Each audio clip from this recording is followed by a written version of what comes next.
कुछ लोग अपनी ज़िंदगी में विलन बन जाते हैं, लेकिन उनकी कहानी की शुरुआत विलन बनने से नहीं होती। शुरुआत होती है एक ऐसे मोमेंट से जहां वो इंसान सब कुछ खो देता है और दुनिया बस आगे बढ़ रही होती है।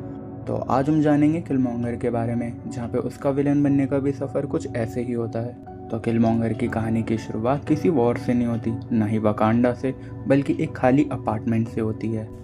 तो स्टोरी की शुरुआत होती है 1992 से, जहाँ पे हम एरिक स्टीवेंस को देखते हैं, जो कि कैलिफोर्निया के एक अपार्टमेंट में अपने फादर के साथ रह रहा होता है।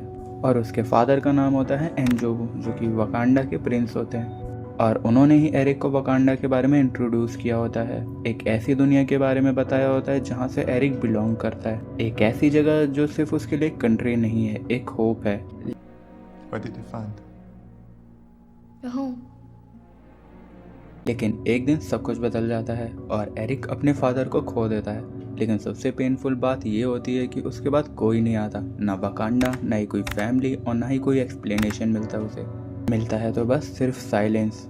और फिर इस इंसिडेंट के बाद एरिक पहले जैसा बिल्कुल नहीं रहता, वो कम्प्लीटली बदल जाता है। और अकेलापन इंसान को सिर्फ दो रास्ते देता है कि या तो वो टूट जाए या तो फिर वो खुद को इतना स्ट्रॉन्ग बना ले कि कोई उसे तोड़ ना पाए। और एरिक दूसरा ऑप्शन चूज करता है। उसने अपनी लाइफ का सिर्फ एक ही गोल बना लेता है कि जो होता है स्ट्रॉन्ग बनना, पावरफुल बनना और ऐसा बनना जिसे कोई इग्नोर ना कर पाए। वो आर्मी ज्वाइन करता है, ट्रेनिंग लेता है, हर मिशन में खुद को प्रूव भी करता है और धीरे धीरे वो एरिक से किलमॉन्गर बनने लगता है। लेकिन इंटरेस्टिंग बात ये होती है कि वो जितना भी स्ट्रांग होता जाता है, उसके अंदर का गुस्सा भी उतना ही बढ़ता जाता है। वो सिर्फ फाइट नहीं कर रहा होता, वो खुद को प्रूव करने की कोशिश कर रहा होता है। वो अपनी इम्पोर्टेंस दिखाना चाहता है, वो ये बताना चाहता है कि वो मैटर करता है।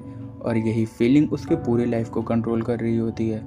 और फिर एक दिन वो वकांडा भी पहुंचता है, जिस जगह को वो बचपन से इमेजिन करता था, वो फाइनली उसके सामने होती है। My pop said Wakanda was the most beautiful thing you ever seen.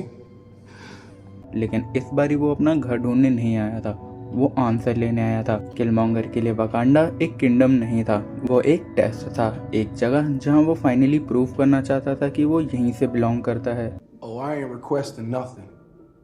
Ask who I am. और साथ ही वो सबको ये भी बताना चाहता था कि उसके साथ गलत हुआ, इसीलिए वो फाइट भी करता है और जीतता भी है। और वकांडा का थ्रोन भी उसके पास आ जाता है और सभी सोचते हैं कि उसकी विक्ट्री थी, लेकिन सच उसके लिए कुछ और ही था। जितना ही वो कुछ भी पाता गया, उतना ही वो अंदर से खाली होता गया, क्योंकि जिंदगी भर वो जो भी ढूंढ रहा था वो उसे यहाँ नहीं मिलती, और वो होती है बिलोंगिंगनेस।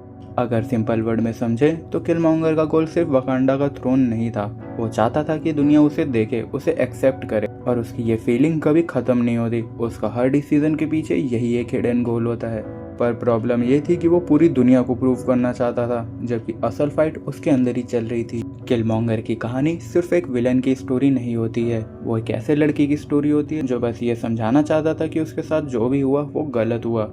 और शायद सबसे सैड बात ये थी कि वो ना ही टिचाला से और ना ही वकांडा के लोगों से लड़ रहा था, वो उस फीलिंग से लड़ रहा था जो उसने बचपन में महसूस की थी, और वो उस चीज़ से कभी भी आगे नहीं बढ़ पाया। उसने अपनी पूरी लाइफ सिर्फ अपने पास को प्रूव करने में लगा दी।